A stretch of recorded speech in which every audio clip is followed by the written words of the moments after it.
ಹಬ್ಬಗಳು ಶುರು ಆಗ್ತಾ ಇದೆ. ವರಮಹಾಲಕ್ಷ್ಮಿ ಹಬ್ಬ ಬಂತು, ತಯಾರಿ ನಡೀತಾ ಇದೆ ಎಲ್ರೂ ಮನೆಯಲ್ಲೂ ಶುರು ಆಗಿದೆ ತಯಾರಿಗಳೆಲ್ಲ. ಹಬ್ಬಗಳ ವಿಶೇಷತೆಗಳು ಮತ್ತೆ ಅದನ್ನ ಹೇಗೆ ವಿಧಿವಿಧಾನಗಳನ್ನ ತಿಳಿಸ್ಕೊಡ್ಬೇಕು ಗುರುಗಳಲ್ಲಿ? ಖಂಡಿತ. ಶ್ರೀ ಗುರುಭ್ಯೋ ನಮಃ. ಹರಿ ಓಂ. ಈ ಆಗಸ್ಟ್ ತಿಂಗಳಿನಲ್ಲಿ ಫಸ್ಟ್ ಬರುವಂಥದ್ದೇ ಹುಣ್ಣಿಮೆ ಅಂತ ಹೇಳಿದ್ರೆ ವಿಶೇಷವಾಗಿರ್ತಕ್ಕಂಥ ಪೂರ್ಣವಾಗಿರ್ತಕ್ಕಂಥ ತಿಥಿ. ಯಾವಾಗ ಈ ಒಂದು ಆಷಾಢ ಹುಣ್ಣಿಮೆ, ಗುರುಪೂರ್ಣಿಮೆ ಅಂತ ಏನು ಹೇಳ್ತೀವಿ, ಅದನ್ನೇ ಒಂದು ದೊಡ್ಡ ಹಬ್ಬ, ಅಂದರೆ ಗುರುಗಳ ಹಬ್ಬ ಅಂತೇಳಿ ಕರಿತೀವಿ. ಗುರುಗಳೆಲ್ಲ ನಮಸ್ಕಾರ ಮಾಡಿ ಪ್ರಾರ್ಥನೆಯನ್ನು ಮಾಡಿ ಯಥಾಶಕ್ತಿ ಯಥಾಭಕ್ತಿಯಾಗಿ ಗುರುಗಳಿಗೆ ಒಂದು ಸೇವೆಯನ್ನು ಮಾಡುವಂಥ ಒಂದು ವಿಶೇಷ, ಅಥವಾ ನಾವು ಮನಸ್ಸಿನಲ್ಲೇ ನಮ್ಮ ಗುರುಗಳನ್ನ ಸ್ಮರಿಸ್ಕೊಳ್ಳುವಂಥ ಹಬ್ಬ ಇದು ಗುರುಪೂರ್ಣಿಮೆ. ಅದಾದ ಮೇಲೆ ಬರುವಂಥದ್ದು ವರಮಹಾಲಕ್ಷ್ಮಿಯ ಹಬ್ಬ. ಜನಗಳೆಲ್ಲ ಬಹಳ ಕಷ್ಟಗಳಿಂದ, ಆರ್ಥಿಕ ಪರಿಸ್ಥಿತಿಗಳಿಂದ, ಸಾಲ ಸೋಲಗಳನ್ನ ಮಾಡಿಕೊಂಡು ಒಂದಷ್ಟು ದುಃಖವನ್ನು ಅನುಭವಿಸ್ತಾ ಏನೇನೋ ತೊಂದರೆಗಳನ್ನ ಅನುಭವಿಸ್ತಾ ಇರ್ತಾರೆ. ಈ ಒಂದು ಹಬ್ಬದ ಒಂದು ತಯಾರಿ ಈ ಕಷ್ಟದಲ್ಲೂ ಮಾಡ್ಕೊಳ್ಳೋರಿದ್ದಾರೆ, ಅಥವಾ ದೇವಿಯ ಒಂದು ಕೃಪೆಯನ್ನು ಹೊಂದಿರತಕ್ಕಂಥವ್ರು ಮಾಡೋರಿದ್ದಾರೆ. ಆದರೆ ಕಷ್ಟದಲ್ಲಿರೋರಿಗೆ ತುಂಬ ಸುಲಭವಾಗಿ ಮೇಲೆತ್ತುವಂಥ ದೇವಿ ವರಮಹಾಲಕ್ಷ್ಮಿ, ಮತ್ತು ಸುಖದಲ್ಲಿ ಇರ್ತಕ್ಕಂಥವ್ರಿಗೆ ಇನ್ನಷ್ಟು ಅನುಗ್ರಹವನ್ನು ಪ್ರದಾನ ಮಾಡುವಂಥ ದೇವಿ ವರಮಹಾಲಕ್ಷ್ಮಿ. ಹಾಗಾಗಿ ಜನ ಎಲ್ಲ ಏನು ಅಂದರೆ ಅವ್ರಿಗೆ ಯಥಾಶಕ್ತಿ ಅವ್ರಿಗೆ ಎಷ್ಟಾಗುತ್ತೋ ಅಷ್ಟು ಕೂಡ ಈ ಒಂದು ಪೂಜೆಗೆ ಇನ್ವೆಸ್ಟ್ ಮಾಡಿ ಅವರ ಒಂದು ಹೂವು ಇರ್ಬೋದು ಅಥವಾ ಹಣ್ಣು ಕಾಯಿಗಳಿರ್ಬೋದು ಪ್ರತಿಯೊಂದನ್ನು ತಂದು, ಇವಾಗೆಲ್ಲ ನೋಡಿರ್ತೀರ ನೀವು, ಬೆಲೆಗಳೆಲ್ಲ ಜಾಸ್ತಿ, ತುಂಬ ದುಬಾರಿ ಆಗ್ತಾ ಬಂದುಬಿಡುತ್ತೆ. ಹಾಗಾಗಿ ಈ ಒಂದು ಶ್ರಾವಣ ಮಾಸದಲ್ಲಿ ಎಷ್ಟೇ ಒಂದು ದುಬಾರಿ ಆದರೂ ಕೂಡ ಈ ಒಂದು ಇದನ್ನು ಮಾಡಲೇಬೇಕು ಅನ್ನತಕ್ಕಂಥ ಒಂದು ಉದ್ದೇಶದಿಂದ ವಿಶೇಷವಾಗಿ ಈ ಒಂದು ವರಮಹಾಲಕ್ಷ್ಮಿ ಹಬ್ಬವನ್ನು ವಿಶೇಷವಾಗಿ ಮನೆಯಲ್ಲಿ ತಯಾರಿ ಮಾಡ್ಕೊಳ್ತಾರೆ. ಅದರಲ್ಲೂ ಹೆಣ್ಣು ಮಕ್ಕಳಿಗೆ ಅಂದರೆ ಬಹಳ ಸಡಗರ ಸಂಭ್ರಮದ ಒಂದು ಹಬ್ಬ ಆಗಿರುತ್ತೆ. ಯಾಕಂದರೆ ಹೊಸ ಸೀರೆ ತರುವಂಥದ್ದು, ಒಂದಷ್ಟು ಒಡವೆಗಳನ್ನ ತಗೊಳ್ಳುವಂಥದ್ದು, ಒಂದಷ್ಟು ಬೆಳ್ಳಿ ಸಾಮಾನುಗಳನ್ನ ತಗೊಳ್ಳುವಂಥದ್ದು, ದವಸ ಧಾನ್ಯಗಳನ್ನ ತರುವಂಥ ಮಹಾ ಹಬ್ಬ ಇದು. ಹಾಗಾಗಿ ವರಮಹಾಲಕ್ಷ್ಮಿ ಬಹಳ ವಿಶೇಷ ಹಬ್ಬ ಆಗಿರುತ್ತೆ. ಗುರುಗಳೇ, ಈಗ ವರಮಹಾಲಕ್ಷ್ಮಿ ಹಬ್ಬ ಬಂತು, ಕೆಲವರಿಗೆ ಈಗ ಅಂದರೆ ಹಬ್ಬ ಮಾಡಬೇಕು ಅಂತ ಎಲ್ರಿಗೂ ಆಸೆ ಇರುತ್ತೆ. ಆದರೆ ಹಬ್ಬ ಮಾಡೋ ವಿಧಾನಗಳು ಹೇಗೆ, ಅಂದರೆ ಕಳಶ ಹೇಗಿಡೋದು ಅಥವಾ ಪೂಜಾ ವಿಧಾನಗಳು ಹೇಗೆ, ನಾವು ಪೂಜೆಗಳನ್ನ ಮಾಡೋದು, ಈ ಥರದ್ದೆಲ್ಲ ಒಂದು ಡೌಟ್ಸ್ ಇದೆ. ಖಂಡಿತವಾಗ್ಲೂ ನೋಡಿ, ಏನಾಗುತ್ತೆ ಅಂತ ಹೇಳಿದರೆ ವರಮಹಾಲಕ್ಷ್ಮಿ ಹಬ್ಬದ ದಿವಸ ಒಂದು ವಿಶೇಷವಾಗಿರ್ತಕ್ಕಂಥ ಲಕ್ಷ್ಮೀ ಫೋಟೋವನ್ನು ಇಟ್ಟು ಅದರ ಮುಂದೆ ಒಂದು ತಟ್ಟೆಯಲ್ಲಿ ಅಕ್ಕಿಯನ್ನು ಇಟ್ಟು, ಅಕ್ಕಿಯ ಮೇಲೆ ಅವರ ಶಕ್ತಿಗೆ ಅನುಸಾರವಾಗಿ ಬೆಳ್ಳಿ ಕಲಶ ಆದರೂ ಇಡ್ಬೋದು, ತಾಮ್ರದ ಕಲಶ ಆದರೂ ಇಡ್ಬೋದು, ಮಣ್ಣಿನ ಕಲಶ ಆದರೂ ಇಡ್ಬೋದು, ಚಿನ್ನದ ಕಲಶ ಆದರೂ ಇಡ್ಬೋದು.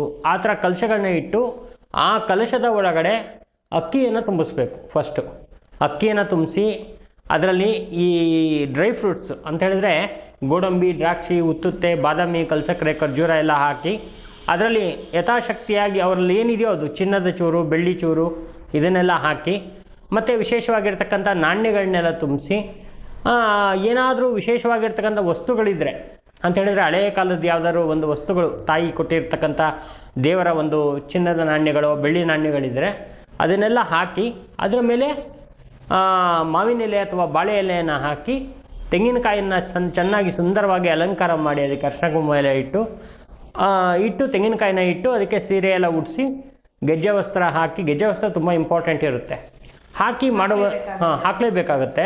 ಮತ್ತು ವಿಶೇಷವಾಗಿ ದೇವಿಗೆ ಮಲ್ಲಿಗೆ ಹೂವು ಅಂದರೆ ತುಂಬ ಇಷ್ಟ. ಆ ಮಲ್ಲಿಗೆ ಹೂವನ್ನು ಒಂದು ಸ್ವಲ್ಪ ಆದರೂ ಮಲ್ಲಿಗೆ ಹೂವು ಹಾಕಲೇಬೇಕು. ಆ ಮಲ್ಲಿಗೆ ಹೂವನ್ನು ಹಾಕಿ, ಮತ್ತು ದೇವಿಗೆ ವಿಶೇಷವಾಗಿರ್ತಕ್ಕಂಥದ್ದು ಈ ಗೋಧಿ ಪಾಯಸ ಅಂತೂ ಮಾಡಲೇಬೇಕು. ಇನ್ನು ಬೇರೆ ಯಾವುದಾದ್ರು ಒಂದು ಪದಾರ್ಥಗಳು ಬೇಕಂತ ಹೇಳಿದರೆ ಒಂದು ಎಷ್ಟು ಬಗೆ ಬೇಕಾದರೂ ದೇವಿಗೆ ಇಷ್ಟ ಆಗುತ್ತೆ ಮಾಡ್ಬೋದು.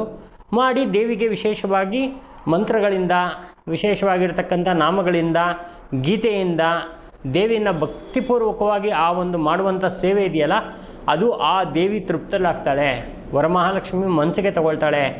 ಆ ಕೊಡುವಂಥ ಸೇವೆಯನ್ನು ನಾವು ಭಕ್ತಿಯಾಗಿ ಇಷ್ಟು ಮಾಡಿಬಿಟ್ರೆ ಒಂದು ವರ್ಷದಿಂದ ಇನ್ನೊಂದು ವರ್ಷದಷ್ಟೊತ್ತಿಗೆ ನಮ್ಮನ್ನು ವಿಶೇಷವಾಗಿ ಒಂದು ಧನವಂತರಾಗಿ ಕುಬೇರನಾಗಿಸುವಂಥ ಶಕ್ತಿ ಇರುವಂಥ ಏಕೈಕ ದೇವಿ ಯಾರು ಅಂದರೆ ವರಮಹಾಲಕ್ಷ್ಮಿ.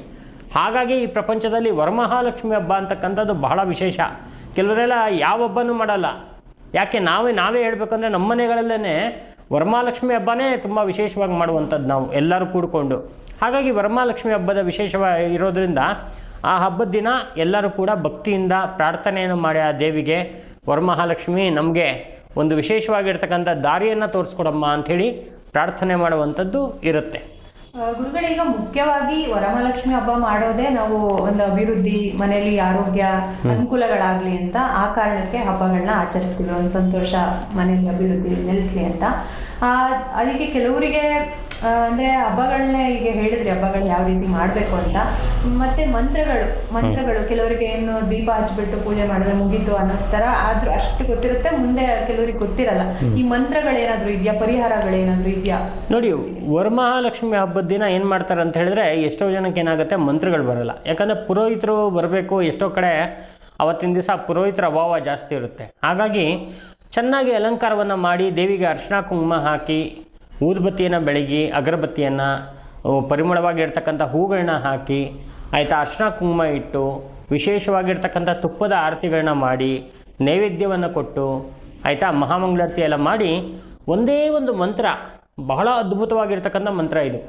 ಈ ಮಂತ್ರವನ್ನು ವರಮಹಾಲಕ್ಷ್ಮಿಯ ಮುಂದೆ ಕೂತ್ಕೊಂಡು 1008 ಸರಿ ಹೇಳೋದ್ರಿಂದ ಆ ವರಮಹಾಲಕ್ಷ್ಮಿ ತೃಪ್ತಳಾಗಿಬಿಡ್ತಾಳೆ. ನೀವು ಎಷ್ಟೇ ಕೋಟಿ ಕೊಟ್ಟರು ಪೂಜೆ ಮಾಡಿಸಿದ್ರು ಕೂಡ ಅಷ್ಟು ಫಲ ಈ ಒಂದು ಮಂತ್ರದಲ್ಲಿದೆ. ಮಂತ್ರದಿಂದ ಬಂದುಬಿಡುತ್ತೆ. 1008 ಸಲ ಹೇಳುವಂಥ ಮಂತ್ರ. ಇದಕ್ಕೆ ಹೆಣ್ಮಕ್ಳೇ ಹೇಳಬೇಕು ಅಂತೇನಿಲ್ಲ, ಗಂಡು ಮಕ್ಕಳು ಕೂಡ ಈ ಒಂದು ಮಂತ್ರವನ್ನು ಹೇಳ್ಬೋದು. ಆ ಕಲಶದ ಮುಂದೆ ಕೂತ್ಕೊಂಡು ನೋಡಿ, ಈ ಚಿಹ್ನೆ ಇಟ್ಕೋಬೇಕು, ಆಯಿತಾ. ಈ ಚಿಹ್ನೆ ಇಟ್ಕೊಂಡು ಮಂತ್ರವನ್ನು ಹೇಳಬೇಕು. 1008 ಸಲ ಹೇಳಬೇಕು. ಏನು ಹೇಳಬೇಕು ಮಂತ್ರ? ಶ್ರೀಂ ಐಂ ಹ್ರೀಂ ಶ್ರೀಂ ವರಮಹಾಲಕ್ಷ್ಮಿ ನಮೋ ನಮಃ. ಈ ಮಂತ್ರವನ್ನು 1008 ಸಲ ಹೇಳಿ ದೇವಿಗೆ ಕುಂಕುಮಾರ್ಚನೆ ಪೂಜೆಯನ್ನು ಮಾಡಿ ನಮಸ್ಕಾರ ಮಾಡೋದ್ರಿಂದ ಸಂಪೂರ್ಣವಾಗಿರ್ತಕ್ಕಂಥ ಫಲ ಬರುತ್ತೆ. ಮುಂದಿನ ದಿನಗಳಲ್ಲಿ ಆ ದೇವಿ ವರಮಹಾಲಕ್ಷ್ಮಿ ಒಂದಷ್ಟು ಐಶ್ವರ್ಯ, ಆರೋಗ್ಯನೆಲ್ಲ ಕೊಡ್ತಾ ಹೋಗ್ತಾಳೆ. ಅಷ್ಟು ಒಂದು ಅದ್ಭುತವಾಗಿರ್ತಕ್ಕಂಥ ದೇವಿಯವಳು ವರಮಹಾಲಕ್ಷ್ಮಿ ಅಂತ ಹೇಳಿದ್ರೆ. ವಿಶೇಷವಾಗಿ ಇಡೀ ಭೂಮಂಡಲದಲ್ಲೇ ಅತ್ಯಂತ ಪ್ರಭಾವ ಶಕ್ತಿ ಇರ್ತಕ್ಕಂಥ ದೇವಿ. ಆದ್ದರಿಂದ ಜನಗಳಿಗೆ ಸಾಮಾನ್ಯವಾಗಿ ಬರುವಂಥದ್ದೇ ಕಷ್ಟಗಳು, ಈ ದುಡ್ಡಿಂದ, ಹಣಕಾಸಿಂದ. ಆ ಒಂದು ಕಷ್ಟಗಳನ್ನ ನಿವಾರಣೆ ಮಾಡುವಂಥ ದೇವಿ. ಆದ್ದರಿಂದ ಎಲ್ಲರೂ ಕೂಡ ಈ ಒಂದು ವ್ರತವನ್ನು ಮಾಡಿ, ಮತ್ತು ನಮ್ಮ ಅಜ್ಜಿ ನಮಗೆ ಈ ಒಂದು ಪೂಜೆಯನ್ನು ಹೇಳ್ಕೊಟ್ಟಿಲ್ಲ, ನಮ್ಮ ತಾತ ಹೇಳ್ಕೊಟ್ಟಿಲ್ಲ, ನಾನು ಕಲಶವನ್ನು ಕೊಟ್ಟಿಲ್ಲ, ಅವೆಲ್ಲ ಕಾರಣಗಳು ಹೇಳಿಬಿಟ್ಟು ಇದನ್ನು ನಿಲ್ಲಿಸಬೇಡಿ. ಯಾರು ಬೇಕಾದರೂ ಭಕ್ತಿಯಿಂದ ಈ ಒಂದು ವರಮಹಾಲಕ್ಷ್ಮಿ ವ್ರತವನ್ನು ಪ್ರಾರಂಭ ಮಾಡ್ಬೋದು. ಮಾಡಿ ಈ ಒಂದು ವ್ರತ ಮಾಡೋದ್ರಿಂದ ಸಾಕಷ್ಟು ಅನುಕೂಲ, ಅನುಗ್ರಹ ಎಲ್ಲವೂ ಆಗುತ್ತೆ. ಗುರುಗಳೀಗ ಮುತ್ತೈದೆಯರಿಗೆ ಇದು ಕೊಡ್ತಾರೆ, ಭಾಗ್ಯ ಕೊಡ್ತಾರೆ. ಅಂದ್ರೆ ಬಂದಂತ ಕೆಲವು 5 ಜನನೋ 9 ಜನನೋ ಮನೆಗೆ ಕರೆದ್ಬಿಟ್ಟು ಕೊಡ್ತಾರೆ. ಅದ್ರ ವಿಶೇಷತೆ ಏನು ಗುರುಗಳೇ? ಅದು ಯಾಕೆ ಕೊಡ್ತಾರೆ 5 ಜನ 9 ಜನ ಅಂತ? ನೋಡಿ, ವರಮಹಾಲಕ್ಷ್ಮಿ ಹಬ್ಬ ಅಂತಲ್ಲ, ಯಾವುದೇ ಒಂದು ದೇವಿಯ ಒಂದು ಪೂಜೆಯನ್ನು ಮಾಡಬೇಕಾದ್ರೆ, ಉದಾಹರಣೆಗೆ ಚಂಡಿ ಹೋಮ ಇರ್ಬೋದು, ಸಪ್ತಶತಿ ದೇವಿ ಪಾರಾಯಣ ಇರ್ಬೋದು, ದೀಪ ನಮಸ್ಕಾರ ಇರ್ಬೋದು, ಇದು ಯಾವುದೇ ಮಾಡಿದ್ರೂ ಕೂಡ ದೇವಿಯ ಸ್ವರೂಪ, ಆಯಿತಾ. ಹೆಣ್ಮಕ್ಳು ಅಂದರೆ ದೇವಿಯ ಸ್ವರೂಪ. ಅದರಲ್ಲೂ ಕೂಡ ಮುತ್ತೈದೆ ಅಂತ ಹೇಳಿದ್ರೆ ಪಾರ್ವತಿಯ ಸ್ವರೂಪ, ಮಹಾಲಕ್ಷ್ಮಿಯ ಸ್ವರೂಪ, ಮಹಾ ಸರಸ್ವತಿಯ ಸ್ವರೂಪ. ಹಾಗಾಗಿ ಮುತ್ತೈದೆಯರನ್ನು ಕರೆಸಿ ಅವರಿಗೆ ನಾವು ಅರ್ಶಿನ ಕುಂಕುಮ, ಬಾಳೆಹಣ್ಣು, ಎಲೆ ಅಡಿಕೆ, ದಕ್ಷಿಣೆ, ಜೊತೆಗೆ ಒಂದಷ್ಟು ಬಳೆಗಳು, ಪಾಯಸ ಅಥವಾ ಈ ಪಾನಕ ಇವೆಲ್ಲ ಕೊಟ್ಟು ಅವರ ಕಾಲಿಗೆ ನಮಸ್ಕಾರ ಮಾಡಿ ಅವರ ಆಶೀರ್ವಾದ ಮಾಡಿದ್ರೆ ಸಾಕ್ಷಾತ್ ಆ ವ್ರತದ ದೇವಿಯರೇ ಮಾಡ್ದಂಗೆ. ಅದಕ್ಕೆ ವರಮಹಾಲಕ್ಷ್ಮಿ ದಿನ ಯಾರು ಕರೆಸಿ ಇದೆಲ್ಲ ಕೊಟ್ಟು ನಮಸ್ಕಾರ ಮಾಡ್ತಾರಲ್ಲ, ಆ ವರಮಹಾಲಕ್ಷ್ಮಿಯ ಸಂಪೂರ್ಣ ಅನುಗ್ರಹ ಅಂತಕ್ಕಂಥದ್ದು ಇರುತ್ತೆ. ಹಾಗಾಗಿ ಹೆಣ್ಮಕ್ಳನ್ನ ಇನ್ವೈಟ್ ಮಾಡ್ತಾರೆ, ಬನ್ನಿ ನಮ್ಮ ಮನೇಲಿ ಪೂಜೆ ನೋಡಿ, ಆಯಿತಾ, ಪ್ರಸಾದ ತೊಗೊಂಡೋಗಿ ಅಂತ ಕರೀತಾರೆ. ಅವ್ರಿಗೆ ಬಂದವರಿಗೆ ಅರ್ಶಿನ ಕುಂಕುಮ ಎಲ್ಲ ಕೊಡ್ತಾರೆ. ಯಾಕಂದರೆ ವರಮಹಾಲಕ್ಷ್ಮಿನೇ ಇವರಿಗೆ ಆಶೀರ್ವಾದ ಮಾಡುತ್ತೆ ಅನ್ನೋ ಒಂದು ಭಾವನೆಯಿಂದ. ಯಾಕಂದರೆ ಅವತ್ತಿನ ದಿವಸ ವಿಶೇಷವಾಗಿ ಹೆಣ್ಣು ಮಕ್ಕಳಿಗೆ ಆ ಒಂದು ಶಕ್ತಿ ಇರುತ್ತೆ, ಆಶೀರ್ವಾದ ಮಾಡುವಂಥ ಒಂದು ಶಕ್ತಿ ಇರೋದ್ರಿಂದ ಅವತ್ತಿನ ದಿವಸ ವಿಶೇಷ. ಆದ್ದರಿಂದ ಮುತ್ತೈದೆಯರನ್ನ ಕರೆಸಿ ಈ ಒಂದು ಪೂಜೆ ಮಾಡಿ ಅರ್ಶಿನ ಕುಂಕುಮ ಕೊಡುವಂಥದ್ದು ಬಹಳ ವಿಶೇಷ. ಗುರುಗಳೇ, ಈಗ ಪೂಜೆಗಳ ಬಗ್ಗೆ ತಿಳ್ಕೊಂಡ್ವಿ, ಆಮೇಲೆ ಇದು ಅರಿಶಿನ ಕುಂಕುಮ ಕೊಡೋದು, ಮತ್ತೆ ನೈವೇದ್ಯಕ್ಕೆ ಏನ್ ಇಡಬೇಕು ಅದನ್ನು ತಿಳಿಸ್ಕೊಟ್ಟಿದ್ದೀರಾ. ಮತ್ತೆ ಕೆಲವರಿಗೆ ಇರೋ ಪ್ರಶ್ನೆ ಅಂತ ಅಂದ್ರೆ ಈಗ ವಿಸರ್ಜನೆ ಇವಾಗ ಎಷ್ಟು ದಿನ, ಕೆಲವರು 3 ದಿನ ಇಟ್ಕೊಳ್ತಾರೆ, ಕೆಲವರು 5 ದಿನ ಇಟ್ಕೊಳ್ತಾರೆ. ಆತರ ಪೂಜೆಗಳನ್ನ ಅವರಿಗೆ ಅನುಕೂಲಕರನ ಮಾಡ್ಕೊಳ್ತಾರೆ. ಕಳಸ ವಿಸರ್ಜನೆ ಹೇಗೆ ಮಾಡೋದು ಗುರುಗಳು?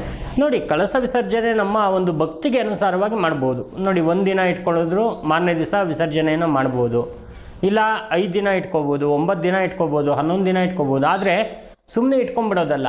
ನಾವು ಅದನ್ನು ಇಟ್ಕೊಂಡಾಗ ಏನಾಗುತ್ತೆ ಅಂದರೆ ಪ್ರತಿ ದಿವಸನೂ ಹೂವನ್ನು ಚೇಂಜ್ ಮಾಡಬೇಕಾಗತ್ತೆ, ಬಗೆ ಬಗೆಯ ನೈವೇದ್ಯವನ್ನು ಕೊಡಬೇಕಾಗತ್ತೆ, ಆರತಿಯನ್ನು ಮಾಡಬೇಕಾಗತ್ತೆ. ಪ್ರತಿ ದಿವಸ ಸಾಯಂಕಾಲ ಹೆಣ್ಮಕ್ಳನ್ನ ಮನೆಗೆ ಕರೆದು ಅವರಿಗೆ ಕೊಡಬೇಕಾಗತ್ತೆ. ನಾವು ಮನೆಯಲ್ಲಿ ಶುಚಿರ್ಭೂತರಾಗಿರಬೇಕು, ಶುದ್ಧವಾಗಿರಬೇಕು. ಸುಮ್ಮನೆ ಕಳಶ ಒಂದು ನಾವು ಶೋಗಿಟ್ಬಿಟ್ಟು ನಮ್ಮ ಪಾಡಿಗೆ ನಾವು ಸುಮ್ಮನೆ ಏನೋ ಒಂದು ಕೆಲಸ ಮಾಡ್ಕೊಂಡಿದ್ರೆ ಆಗಲ್ಲ.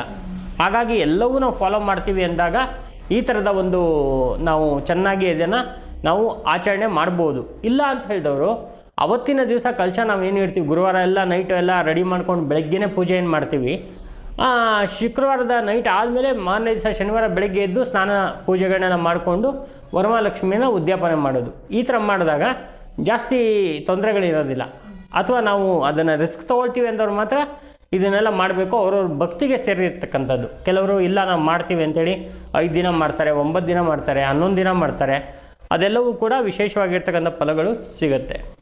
ಗುರುಗಳೇ, ಇವಾಗ ಇದೇ ಪೂಜೆನ ಅಂದ್ರೆ ವರಲಕ್ಷ್ಮಿ ವ್ರತ ಏನಿದೆ ಅದನ್ನ ಕೆಲವರು ಆ ದಿನ ವರಮಹಾಲಕ್ಷ್ಮಿ ಹಬ್ಬ ಏನಿದೆ ಶುಕ್ರವಾರ ಆ ದಿನ ಮಾಡೋದಕ್ಕಾಗಲ್ಲ, ಅವ್ರಿಗೆ ಏನೋ ಸಮಸ್ಯೆಗಳಿರುತ್ತೋ ಅಥವಾ ಏನೋ ಅನುಕೂಲ ಇರಲ್ಲ, ಬೇರೆ ದಿನಗಳಲ್ಲಿ ಮಾಡ್ತಾರೆ. ಅದು ಎಷ್ಟು ಒಳ್ಳೆಯದು ಅಥವಾ ಮಾಡಬಹುದಾ, ಏನು ಅದ್ರ ಬಗ್ಗೆ ತಿಳಿಸಿಕೊಟ್ರೆ? ನೋಡಿ, ವರಮಹಾಲಕ್ಷ್ಮಿ ಏನಾಗುತ್ತೆ ಅಂತ ಹೇಳಿದ್ರೆ ಶ್ರಾವಣ ಮಾಸದ ಶುಕ್ರವಾರದ ದಿವಸಗಳು 4 ಶುಕ್ರವಾರ ಬರುತ್ತೆ. ಅದರಲ್ಲಿ 1ನೇ ಶುಕ್ರವಾರ ಮಾಡೋಕ್ಕಾಗದೇ ಇರೋರು 2ನೇ ಶುಕ್ರವಾರ ಮಾಡ್ಬೋದು. 2ನೇ ಶುಕ್ರವಾರ ಮಾಡೋಕ್ಕಾಗದೇ ಇರೋರು 3ನೇ ಶುಕ್ರವಾರ ಆಗದೆ 4ನೇ ಶುಕ್ರವಾರ ಮಾಡ್ಬೋದು. ಹೀಗೆ ವರಮಹಾಲಕ್ಷ್ಮಿಗೆ 4 ಶುಕ್ರವಾರಗಳು ಕೂಡ ಇರುತ್ತೆ. ಶ್ರಾವಣ ಮಾಸದ 4 ಶುಕ್ರವಾರಗಳು ಅಂದರೆ ವ್ರತದಲ್ಲಿ ತಿಳಿಸಿರ್ತಕ್ಕಂಥ ವಾರಗಳಿದು. ಮತ್ತು ವ್ರತದಲ್ಲಿ ತಿಳಿಸಿರ್ತಕ್ಕಂಥ ಈ ವಾರದಲ್ಲೇ ನಾವು ವರಮಹಾಲಕ್ಷ್ಮಿಯನ್ನು ಮಾಡಬೇಕಾಗತ್ತೆ. ಹಂಗನ್ಬಿಟ್ಟು ಈ ಶ್ರಾವಣ ಮಾಸ ಮುಗಿದ ಮೇಲೆ ನಾವು ಮಾಡ್ತೀವಿ ಅಂದರೆ ಅದು ಮಾಡೋಕ್ಕಾಗೋದಿಲ್ಲ. ವ್ರತ ಅಂತಕ್ಕಂಥದ್ದು 4 ದಿನಗಳು ಕೊಟ್ಟಿದ್ದಾರೆ. 4 ವಾರಗಳಲ್ಲಿ 4 ದಿನ ಕೊಟ್ಟಿದ್ದಾರೆ. ಆ 4 ದಿನದಲ್ಲಿ ನಮ್ಗೆ ಯಾವುದು ಅನುಕೂಲ ಆಗುತ್ತೋ ಅವತ್ತಿನ ದಿವಸ ಈ ಒಂದು ವ್ರತವನ್ನು ಮಾಡ್ಬೋದು. ನೋಡಿದ್ರಲ್ಲ ವೀಕ್ಷಕರೇ, ವರಮಹಾಲಕ್ಷ್ಮಿ ಹಬ್ಬದ ವಿಶೇಷತೆ ಇವತ್ತು ಗುರುಗಳು ನಮ್ಮ ಜೊತೆ ಮಾತಾಡಿದ್ದಾರೆ.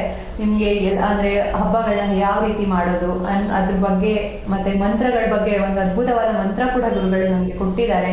ಇನ್ನೂ ಹೆಚ್ಚಿನ ಮಾಹಿತಿಗಾಗಿ ಶ್ರೀದೇವಿ ಯಕ್ಷಿಣಿ ಮೀಡಿಯಾನ ಸಬ್ಸ್ಕ್ರೈಬ್ ಮಾಡ್ಕೊಳ್ಳಿ, ಮತ್ತು ಲೈಕ್ಸು ಕಾಮೆಂಟ್ಸು ಮಾಡಿ, ಮತ್ತು ಸ್ಕ್ರೀನಲ್ಲಿ ಬರ್ತಿರೋ ನಂಬರ್ಗೆ ಕಾಂಟ್ಯಾಕ್ಟ್ ಮಾಡಿ. ಗುರುಗಳೇ, ಒಂದು ಅದ್ಭುತವಾದ ವಿಚಾರನ ನೀವು ನಮಗೆ ತಿಳಿಸ್ಕೊಟ್ಟಿದ್ದೀರಾ, ಹಬ್ಬಗಳ ಬಗ್ಗೆ ಮತ್ತು ವರಮಹಾಲಕ್ಷ್ಮಿ ವಿಶೇಷತೆಗಳನ್ನ ತಿಳಿಸಿದ್ದೀರಾ. ಧನ್ಯವಾದಗಳು.